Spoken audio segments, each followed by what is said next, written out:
Trajimos una Biblia y decimos con la Biblia en alto: la palabra de Dios contenida en este libro es la verdad que acepto creer, es la enseñanza que me comprometo a seguir y es la esperanza que me atrevo a confesar. Nada me impide recibirla, nadie me evitará que la haga parte de mi vida y por ningún motivo dejaré de proclamarla. Estoy aquí para leerla, oírla y vivirla diariamente. Amén.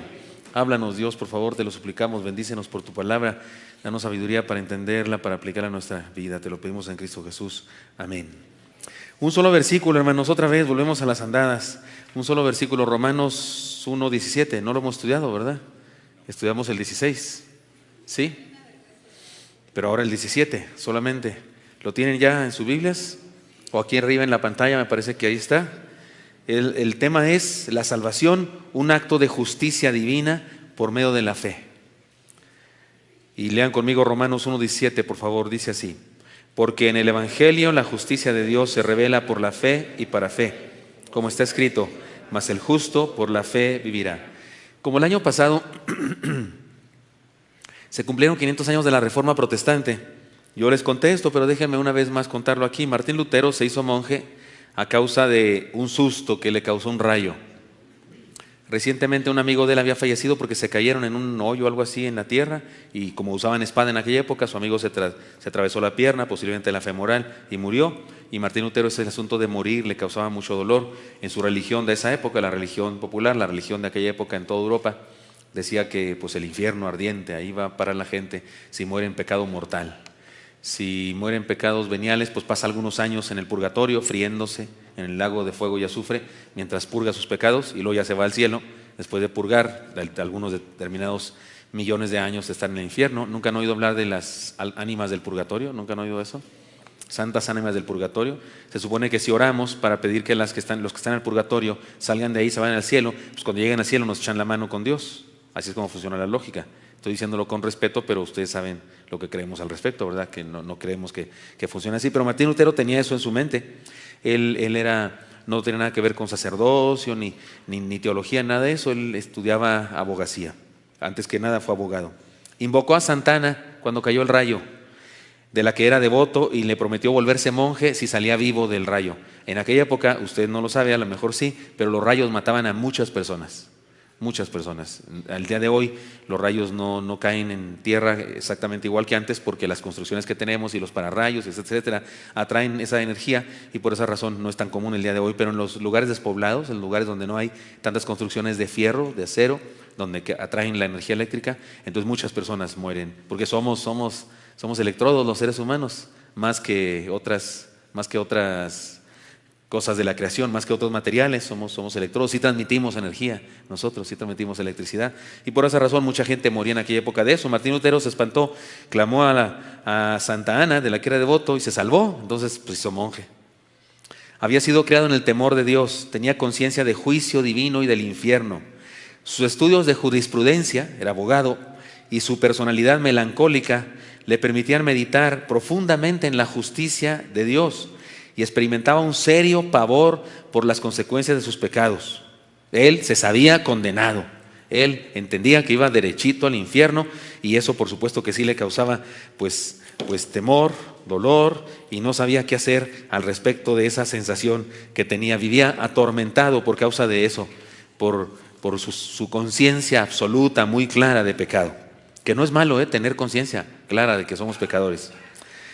Cuando fue ordenado, se hizo monje, ya dijimos, monje agustino, y cuando fue ordenado al sacerdocio en 1507 y tuvo la oportunidad de oficiar su primera misa, experimentó una severa crisis por sentirse indigno de estar ante la presencia de Dios. Dicen sus biógrafos que cuando tomó el pan y dijo las palabras que se deben decir en la ceremonia de la misa, y en su conciencia el pan dejó de ser pan y se convirtió literalmente en el cuerpo de Cristo. Cuando pasó eso en su mente, él soltó la hostia y cayó de rodillas, se golpeaba la cabeza y decía: ¿quién soy yo, un sucio pecador, para tomar con mis manos sucias el cuerpo sagrado de Cristo?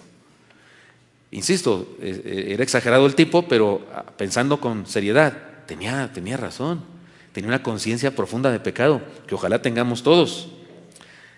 Acostumbraba a mortificarse el cuerpo, lacerarse, ponerse espinas en el cuerpo. Ayunaba, y en ocasiones por varios días. Se dedicaba a las oraciones y vigilias más allá de las requeridas por su orden. Se confesaba todos los días y en ocasiones varias veces al día, mañana, mediodía y noche, pero no encontraba paz ni seguridad de Dios. Se dice que en una ocasión el abad del monasterio, que es con quien él se confesaba, su confesor, le dijo: Martín Lutero, eres un santo, por amor de Dios, vete a la ciudad y comete algún pecado grave para que vengas a confesarte de veras, porque confesaba, los he dicho a ustedes, les he platicado, confesaba, vi un pajarito por mi ventana y por un momento sentí ganas de tener ese pajarito en una jaula. Qué miserable soy, ¿por qué le quiero privar de libertad a un ser creado por Dios? No merezco nada. Y se flagelaba por ese pecado, decía él. O sea, tenía una conciencia seria de pecado y no encontraba paz de ninguna manera. En una ocasión lo mandaron a Roma por algunos asuntos de su orden. Tenía que ir allá, documentos, traer cuestiones. Y bueno, él se sintió muy contento porque entendía que allá en Roma había muchas reliquias. ¿Qué son las reliquias? Objetos sagrados. Un colmillo de Santiago, unos pedazos del mechón, que se supone que es de Pedro, un trozo de la cruz de Cristo. Son reliquias, son objetos sagrados. La sangre de Santiago se tiene en una cruz, la sangre de Santiago. Cada año se vuelve a remover y se vuelve a hacer líquida y la gente considera que es un milagro. Y esas reliquias, dice en su religión de Martín Lutero de esa época, que si usted va ante estas reliquias y se hinca y ora y si da una ofrenda, usted puede sacar personas del purgatorio. Y Martín Lutero había fallecido su madre y entonces él sentía mucho dolor de imaginársela en el purgatorio. No se la imaginaba en el infierno porque eso no tiene remedio, y él sabía eso porque era abogado y sabía eso. Así dice el derecho penal o el derecho canónico. Así es como dicen ellos: si moriste en pecado mortal no hay remedio, no hay nada que hacer. Pero si moriste en pecado venial, sí podemos ayudarte haciendo alguna misa, alguna cosa. Acuérdense que estoy hablando con mucho respeto porque eso es lo que creen en la Iglesia Católica, independientemente de que nosotros no creemos exactamente igual. Pero Martín Lutero sí lo creía y entonces dijo: voy a ir a Roma, voy a orar y voy a dar ofrendas frente a las reliquias para sacar a mi madre del purgatorio, y si me alcanza hasta a mí, abono para cuando a mí me toca. Algo así pensaba él. Pero después de la visita se sintió terriblemente decepcionado al constatar la inmoralidad, tibieza e hipocresía de los clérigos de la más alta autoridad en esa época. No quiero regodearme diciendo cosas, pero había cosas muy feas.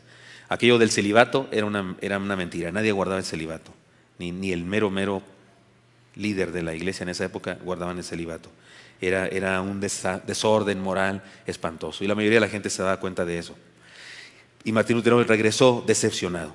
Entre los años 1516 y 1517, su trabajo como maestro fue enseñar Romanos, esta carta, y también Gálatas, otra carta muy profunda, interesante.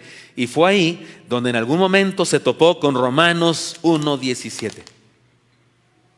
Me hace llorar a mí también pensar en esta experiencia. ¿Lo leen conmigo otra vez, por favor? ¿Cómo dice? Porque en el Evangelio la justicia de Dios se revela por fe y para fe, como está escrito: mas el justo por la fe vivirá.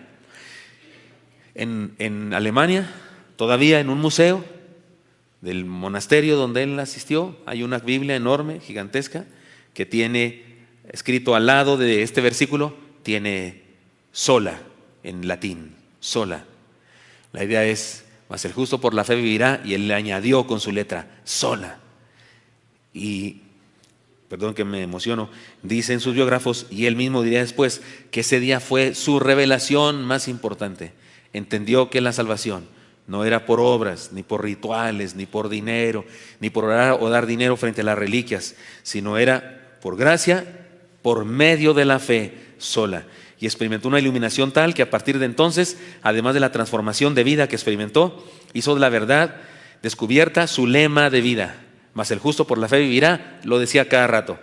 Y con esa idea fundamental causó una gran revolución espiritual en el mundo. Y debo decirles que si usted estudia la historia universal, notará que la reforma que este individuo inició no solo fue religiosa, no, hubo una revolución social, política, económica. Cosas cambiaron por causa de este hombre llevando a cabo aquella revolución extraordinaria. En Alemania se le considera un cierto héroe nacional, porque incluso separó a Alemania del poder de Roma. Y una vez libre Alemania del poder de Roma, fue más capaz de hacer ciertas cosas y destacar y crecer. El problema de muchos, para entender la justificación que Martín Lutero entendió, es el uso popular de la palabra.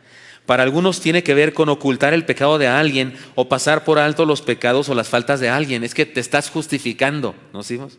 ¿Por qué llegaste tarde? No, es que se me apareció un diplodocus. Dice el chavo, no, en el trabajo, se me apareció un diplodocus que lo iba persiguiendo un velociraptor. O sea, porque ya más mentira no puede haber, ¿no? Pero eso es justificarse.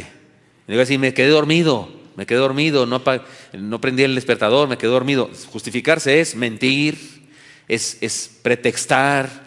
Así usamos la palabra justificación el día de hoy. Pero en la Biblia la justificación tiene que ver con ejercer la justicia a plenitud. No sobre el culpable, sino sobre un vicario o sustituto, que en este caso es el Señor Jesucristo.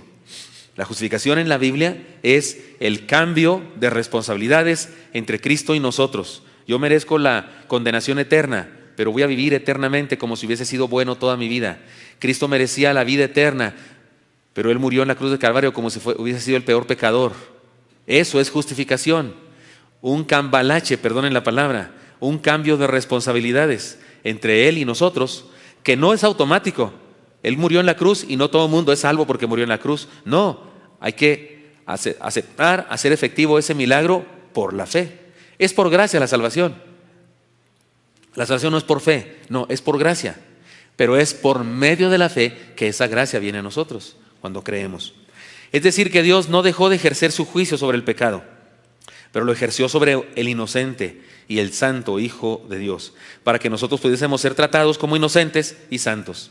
Otra dificultad, en este caso, para vivir la justificación, no solo para entenderla, sino para vivirla, es nuestra eterna manía de pagar por todo lo que recibimos. Los seres humanos estamos convencidos de que nada es gratis. No, nada, es más, lo dicen los viejos cada rato. Nada es gratis en la vida, todo requiere esfuerzo, hay que hacer esfuerzo. Por eso estoy enseñando a mis hijos, porque nada es gratis en la vida. Les tengo noticias, sí es gratis algo en la vida. La salvación es gratis. La vida eterna es gratis, nadie la puede comprar. Discúlpeme, usted que se la pasa diciendo declaraciones que tienen que ver con el karma, discúlpeme, la salvación es gratis.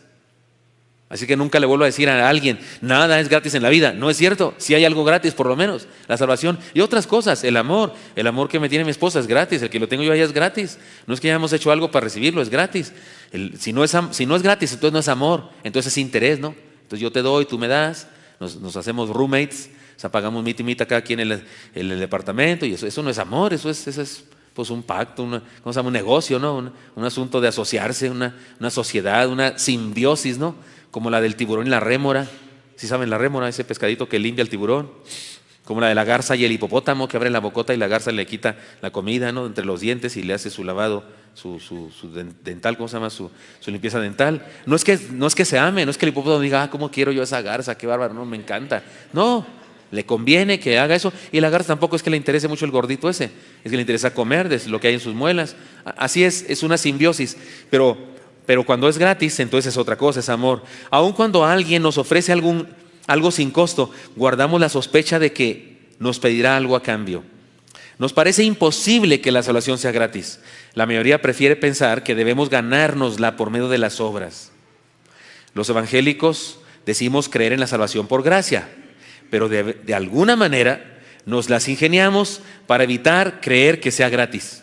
Decimos, se nos llena la boca, la salvación es por gracia, pero nos usamos toda nuestra imaginación para hacer entender que no es gratis. Por ejemplo, te doy un ejemplo muy claro.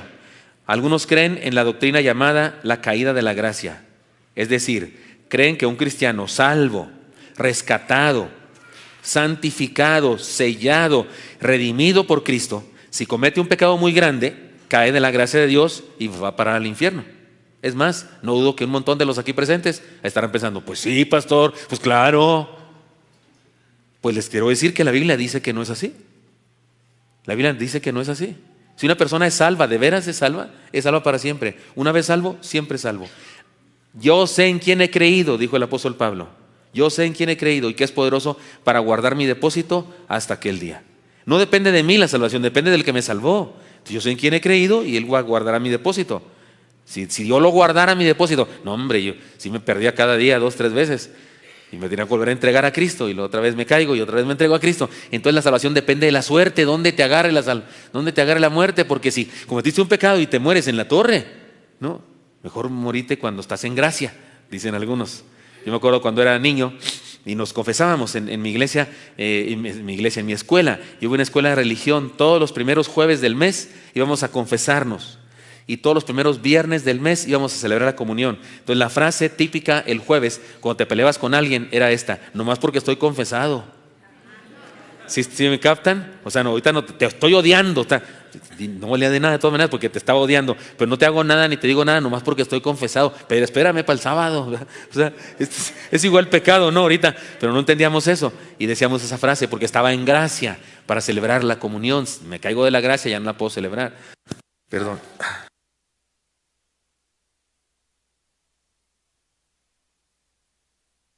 La doctrina de la caída de la gracia es una manera como el cristiano manifiesta su ignorancia y su convicción de que no es gratis.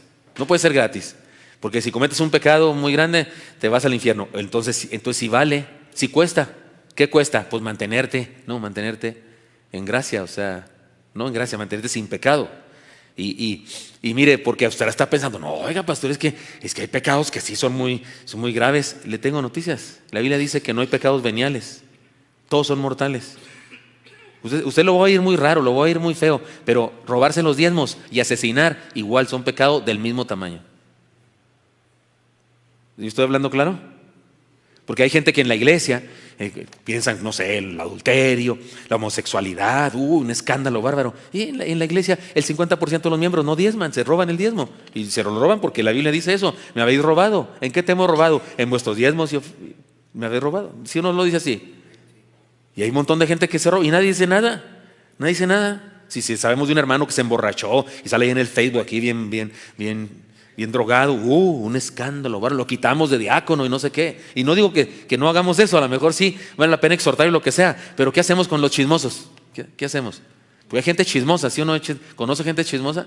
¿Ha visto alguno de esos en el espejo alguna vez? Hay gente chismosa en la iglesia, gente que odia a otra persona de la iglesia. ¿Cierto o no es cierto?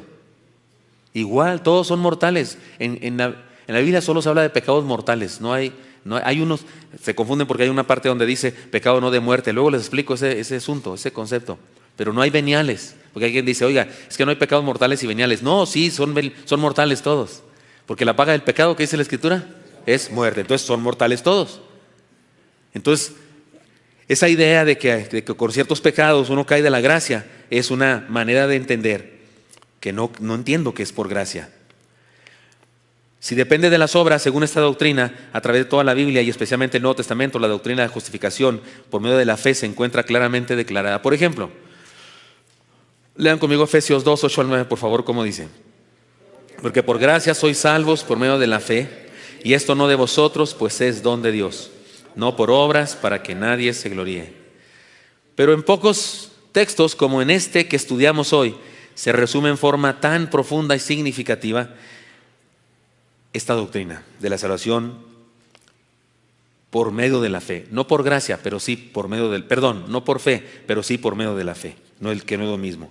Hay que decir que si analizamos lo que dice Pablo en Romanos, a la luz de lo que dijo en Efesios, nos debe quedar claro que el concepto justicia de Romanos 1:17 es el concepto gracia. Justicia y gracia en Romanos es la misma cosa. Este es uno de los logros más significativos de la Reforma protestante, por supuesto, de los siglos XVI y XVII, y debemos atesorarlo, enseñarlo y defenderlo. Algunos piensan que Martín Lutero tenía problemas mentales, que era paranoico, y esto se manifestaba en una obsesión por su culpabilidad. Qué bueno fuera que todos los seres humanos experimentáramos como él una conciencia de pecado tan seria. Si eso es paranoia, pues yo también soy paranoico. Y me gustaría que todos en la iglesia fuéramos paranoicos de esa clase. Porque ese cristiano que se cree muy santo, yo no le hago mal a nadie, yo no robo, yo no jamás he matado a nadie, yo no le hago nada a nadie, yo trato de ser honesto. Es el yoyote, es no entender el asunto. Es más, yo lo aprendí con mi monjita de tercero. Ya les he contado que estaba enamorado de ella, entonces a ella sí le ponía atención. Y no me podía corresponder porque tenía un voto de castidad de ella. Y también porque tenía 20 años más que yo, ¿verdad? O 30. Pero ella nos dijo una vez, cuando llegues al al juicio final, van a agarrar todas tus malas obras y les van a poner una balanza. Y hasta tenía una balanza ahí, de esas de antes. ¿Se acuerdan, hermanos, de las de dos platillos? Dijo, van a poner todas tus malas obras. Y puso unas piedrotas ahí. Y le dijo, acá tus buenas obras, dice. Y para donde se incline, allá vas a dar. No, yo estaba seguro que iba para el infierno, pero con todo y calcetines, yo sabía que no había remedio para mí. O sea, esa monjita me hizo pensar que yo estaba bien frito. Es más, todavía sueño por las noches.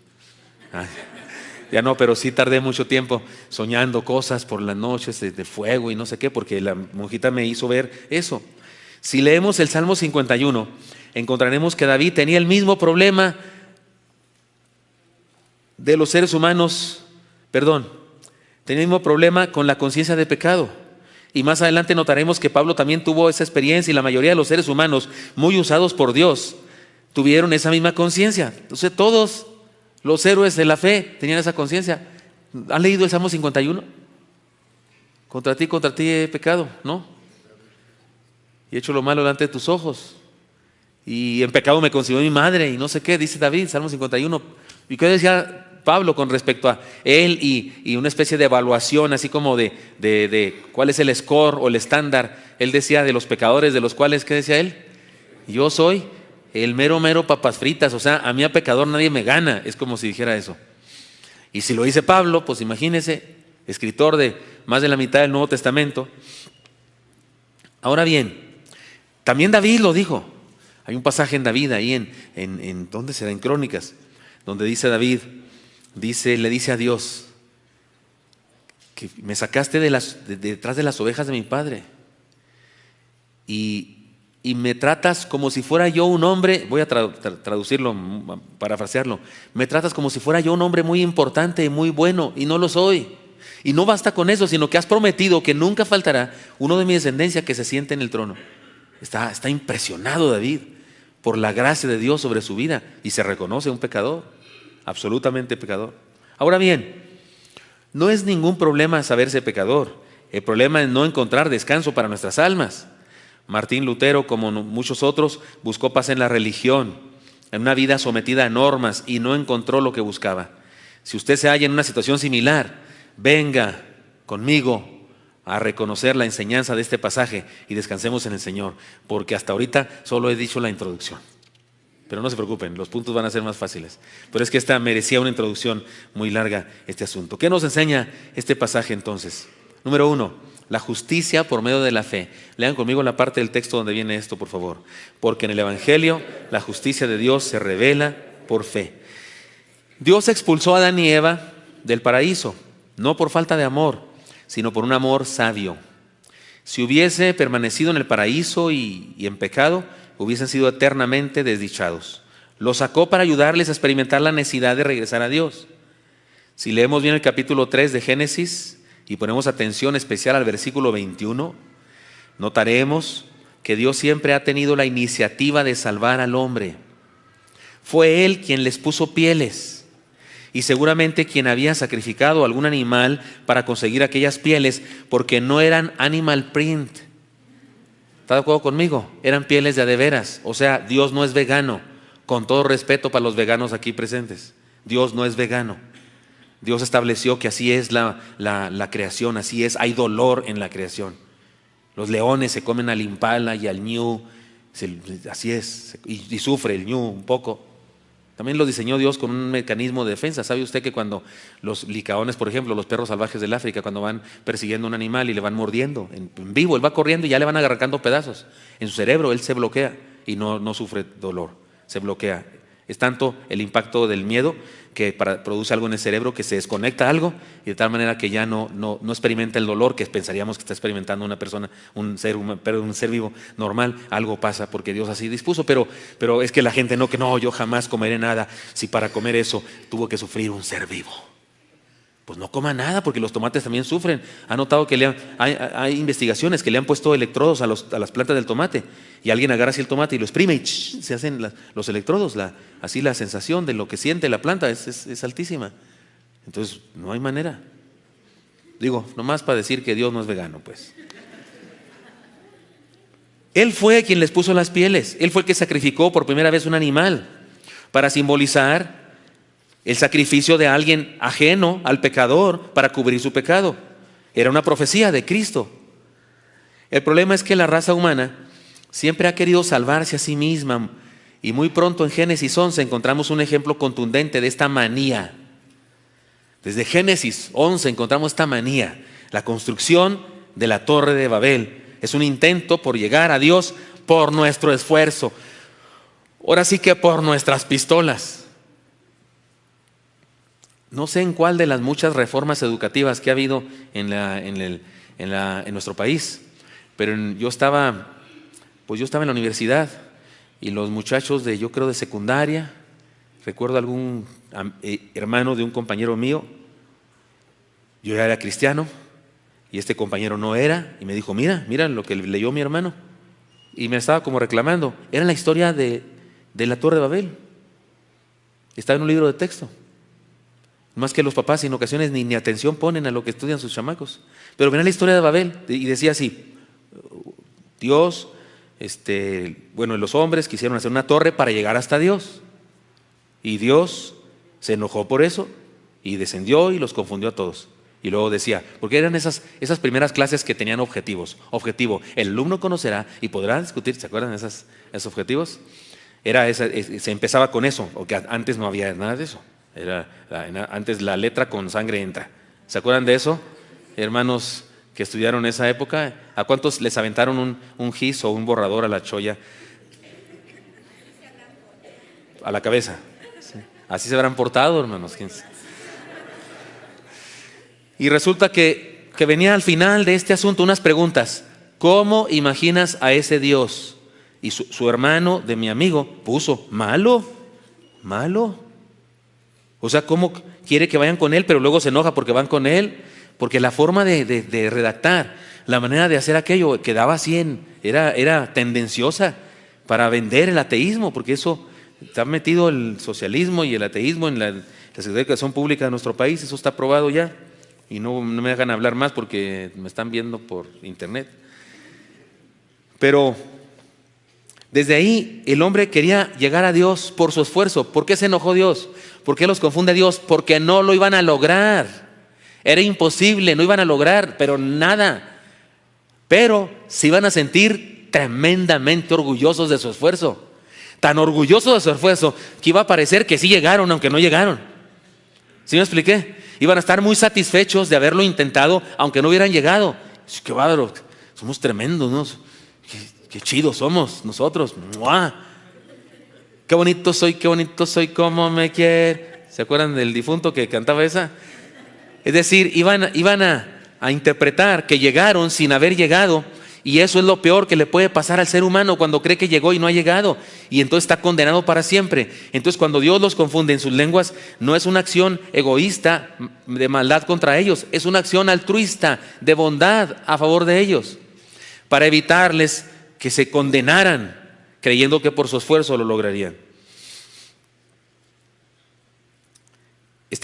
Terminarían adorando su tenacidad. ¿Qué es lo que pasa el día de hoy? Es lo que pasa. De hecho, la Torre de Babel es un símbolo del humanismo. El día de hoy es lo que hay en el mundo. Analice usted, por favor, a su cuñado, a su tío, o a su papá, o a alguien que no viene a la iglesia. ¿Qué dicen algunas personas? Yo todo lo que tengo lo he logrado con mi esfuerzo, porque yo desde pequeño me he esforzado. Nadie me lo regaló. ¿Cierto o no es cierto que hasta nosotros decimos, puede ser que digamos eso? ¿Ha oído usted esas frases? Es pura Torre de Babel. O sea, nosotros pudimos. Les he contado no sé cuántos vieron la película La aventura del Poseidón, la original, la de hace mucho tiempo. ¿Cuántos vieron esa película, La aventura del Poseidón? En esa película hay una historia de un sacerdote, pero es un sacerdote muy extraño, tiene una doctrina rara, tanto que su orden sacerdotal, lo corren, como disciplina lo mandan a no sé dónde, y se va en el barco ese, se va en el Poseidón, ahí va, y es un teólogo, pero tiene un pensamiento diferente. Él opina que no necesitamos a Dios. Cree que sí hay Dios, pero que no lo necesitamos, que por nuestro propio esfuerzo podemos hacer las cosas. Tiene un pensamiento humanista. Y resulta que se convierte en un héroe en la película. Es un héroe porque el barco se voltea y entonces todos pretenden salir hacia abajo, pero él dice, no, vayamos hacia el casco, vayamos hacia arriba. porque el agua va a ir subiendo y va quitándose el oxígeno y tenemos que subir hacia arriba, pero ahí arriba está tapado, es el casco. Cuando vengan a salvarnos, agujerarán ahí. Es la única posibilidad de salvación. Entonces van caminando para allá y él es un héroe, va resolviendo cosas y no sé qué, porque es hábil para esto, para aquello, y ahí la llevan, y ahí van. Pero el último ya están por llegar al casco. Y sí, ciertamente hay algunos allá que vienen a salvarlos. Está a punto de llegar, pero no pueden pasar porque hay una manguera echando así vapor, o no una cosa echando vapor, y no pueden pasar por ahí. La única manera de salvar eso es, ahí está una manivela para cerrar ese tubo, cerrarle. Pero ¿quién va a cerrarle si queda muy lejos? Si alguien salta hasta allá y lo cierra, ahí colgado lo cierra, pues ¿cómo se regresa? O sea que el que haga eso tiene que dar su vida por los demás, y él decide darlo. Él decide hacerlo. Y entonces toma vuelo, salta hasta esa cosa y le da vuelta ahí en el aire, pues muy hábil, y se cierra, y todos pueden pasar y seguir adelante. Pero cuando está cerrando, blasfema, para mí me parece, una blasfemia contra Dios. Le dice: Dios, todo el camino nos has ido impidiendo llegar hasta aquí, y una vez más nos lo quieres impedir, pero mira, podemos más que tú y nos vamos a salvar sin tu ayuda. Yo vi esa película en la casa de mi suegro, que en paz descanse, y ahí estaba su hijo mayor, Guti. Y como sabía que éramos cristianos nosotros, volteaba y me decía, así como que, fíjate. Y yo no quería discutir con él, menos, es pariente de mi esposa y eso, no quería discutir con él. Dije alguito, pero quería decirle, le haber dicho mucho más. O sea, ¿cuál es la idea? Yo podía haber dicho: Dios, gracias que nos hiciste llegar hasta aquí. Gracias que todo el camino nos has ido salvando. Gracias. Ahora un milagro más. Gracias, Señor, por eso. No, pero él interpretó: todo lo hemos hecho por nuestro esfuerzo, aún en contra tuya, aunque no lo has querido impedir. Eso es decirle a Dios que nos lo quiere impedir, o decirle a Dios que nos está ayudando. Es deliberado, es mi opinión nada más. Es un asunto deliberado, no es real. Eso es lo que yo quiero creer, lo que yo quiero decir. Bueno, eso es la Torre de Babel. Ese sentido humano de creer que todo es por su esfuerzo, de que yo puedo. Nos encanta eso. No se enseña eso en las escuelas. Hay que tener confianza en ti mismo. ¿Ha oído eso? No se ofenda y no se vuelva loco ni se vaya de la iglesia por lo que voy a decir, pero la Biblia dice: maldito el hombre que confía en el hombre y pone carne por su brazo. Y cuando dice hombre, lo dice en el término de género humano. Entonces, ¿usted es género humano, hermano, hermana? Pues si confía en sí mismo, en sí misma, la Biblia dice: maldito el hombre que confía en el hombre. Es decir, usted y yo confiamos en Dios. No confía en usted, pues ese es el punto que tengo confiando en mí 58 años y me ha ido como en feria. Ese es el punto, que ahora debo confiar en alguien diferente, que no soy yo. Pero nos encanta la vanagloria de que yo puedo. Está lleno de conferencistas de la superación personal, y tú puedes, y se ponen a gritar a todos en la empresa, y todos saben, todos, yo puedo, sí, yo puedo. ¿No ha visto eso? Y mire, no estoy diciendo que no hay que sobreponerse en la vida. Yo me sobrepongo en la vida. Quise venir a pesar de que estoy todo mareado y tengo náusea, porque el asunto de la celiaquía es ese, me da unos síntomas como si tuviera yo una infección intestinal, como si tuviera, ¿cómo se llama eso? Gastroenteritis. Así me pasa, así me siento cuando como gluten, y muy probablemente comí gluten en estos días, un accidente, y entonces me siento súper mal. Me duelen todos los músculos, todos los dedos, así como si tuviera artritis, me duele todo, y tengo sueños. Si no estuviera predicando estaría dormido, capaz que hasta roncaba. Por eso dije, pues no, sí predico, porque si no hay que vergüenza ir roncando. Pero eso yo sí me sobrepongo, ¿verdad? No, sí, echar ganas, pero confiando en Él. No en mí solamente, confiando en Él. O sea, no estoy diciendo aquí tampoco que sea yo un pusilánime y no sirvo para nada. No, porque si Él me ama, oye, si valgo, ¿no? Si valgo algo. Si dio su vida por mí en la cruz, oye, como que si soy, por lo menos estimativamente hablando, si valgo algo, ¿no? Porque Él dio su vida por mí. O sea, tampoco estoy hablando de sobajarme a mí mismo, no. Pero cuidado con creer que las cosas suceden porque yo decido, yo puedo. Ese es lo peor. Es más, ese es el pecado original. Por eso ya lo he dicho muchas veces. Hay un himno al pecado original. Es la canción esa que se llama A Mi Manera, que a todo el mundo le encanta. A mi manera, ¿se acuerdan? Frank Sinatra. El lujo de México, ¿cómo se llama? Marco Antonio Muñiz. Casi cualquier cantante varón que se precie de ser cantante canta esa canción, A Mi Manera. Sí, el problema es que a nuestra manera estamos destruyendo el planeta. El problema es que a nuestra manera estamos corrompiendo a la juventud y a la niñez. Pero es que a nuestra manera, estamos en un lío bárbaro de contravalores en el mundo. A la manera de Dios sería diferente. Ojo con eso entonces. El pasaje es muy claro.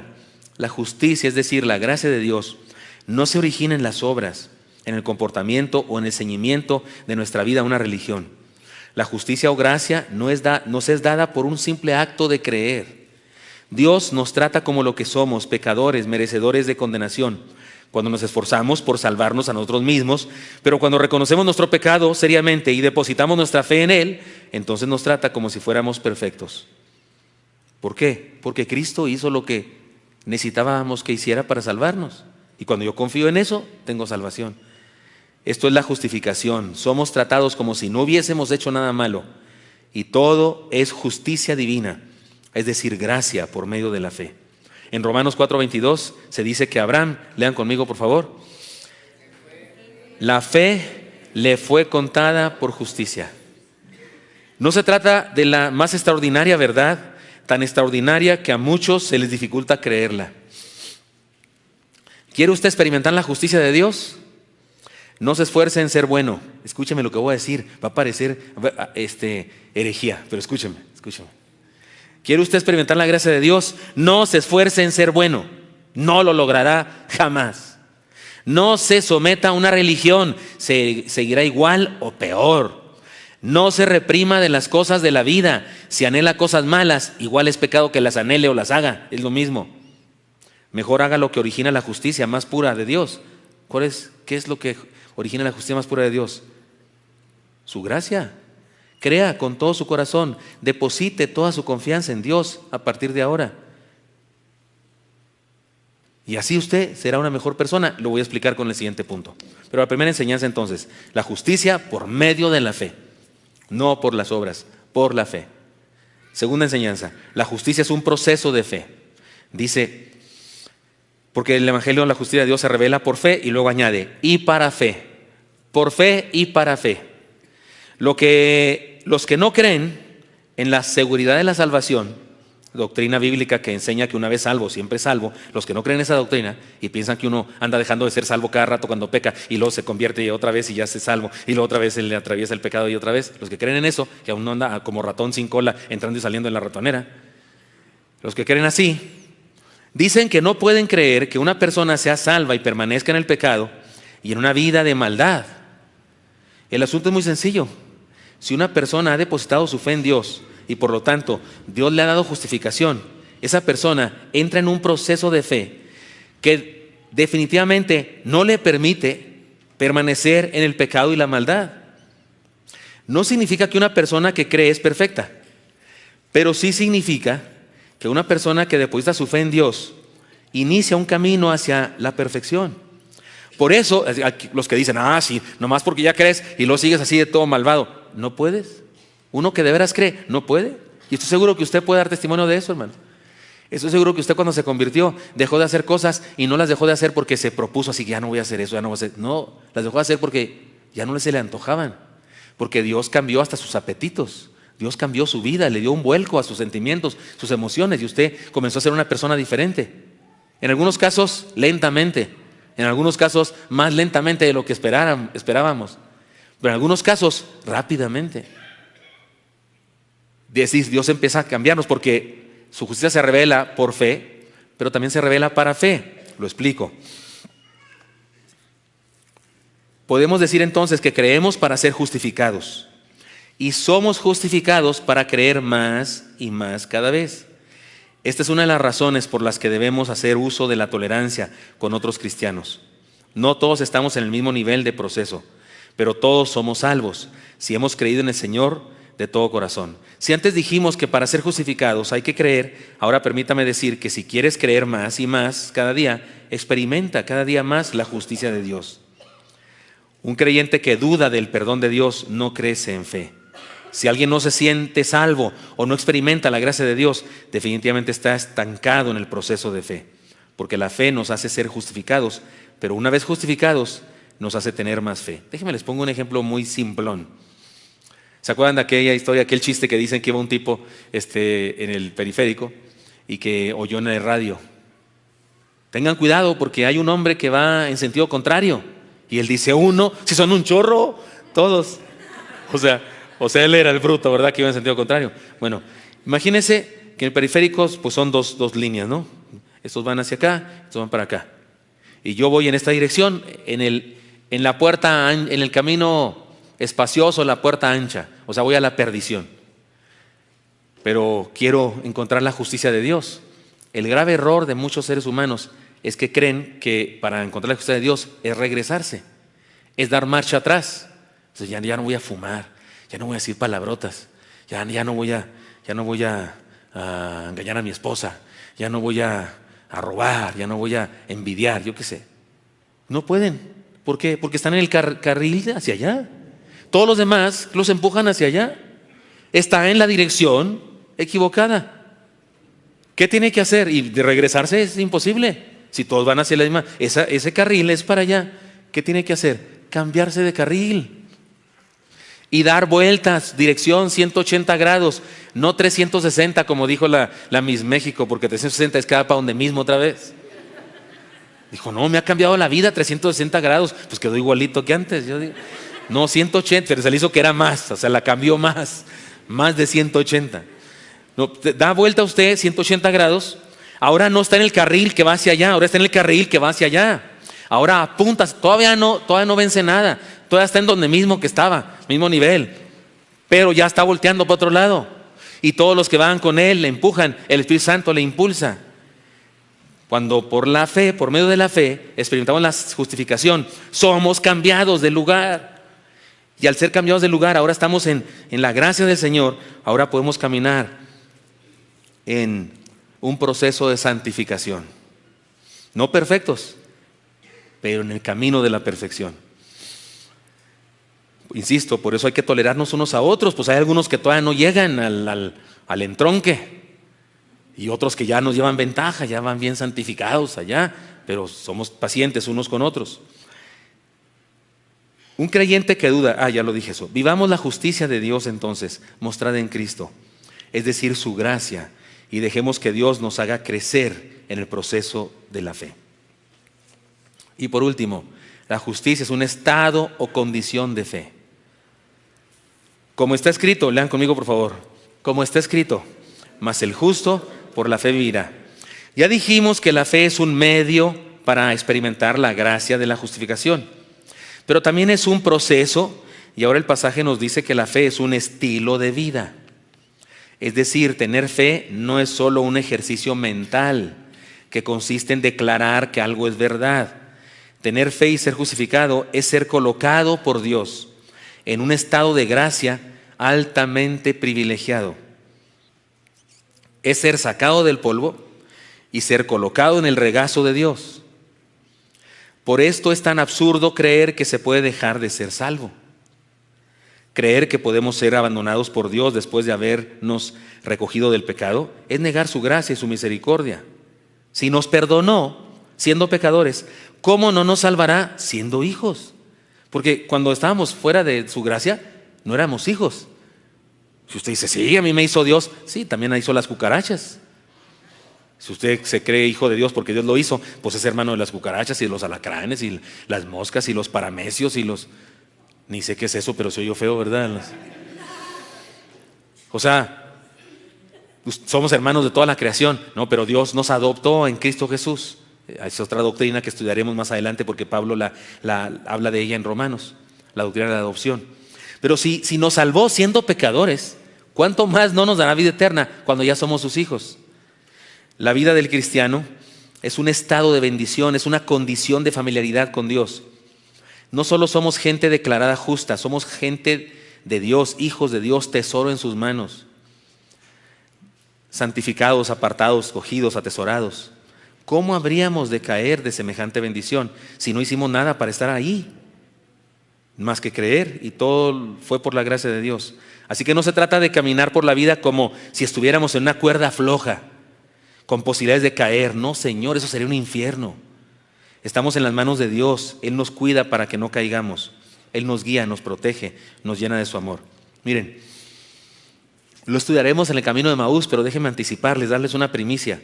El ejemplo más claro de la salvación por gracia, por medio de la fe, que es justicia de Dios, gracia de Dios. Es el caso de David y Mefiboset, el hijo de Jonatán, su amigo. Cuando David finalmente llega a ser rey, han muerto Saúl y su amigo del alma, Jonatán, Saúl el antiguo rey. David ya está en todo su poder, ya tiene su palacio, tiene paz incluso con los pueblos alrededor porque hizo tratados de paz y demás. Es un tipo poderosísimo por la gracia de Dios. Dice a sus criados: ¿no hay alguien, algún descendiente de la casa de Saúl en quien yo pueda mostrar misericordia, compasión? Y le dicen: sí hay uno, quedó vivo uno, descendiente. Es Mefiboset, el tullido.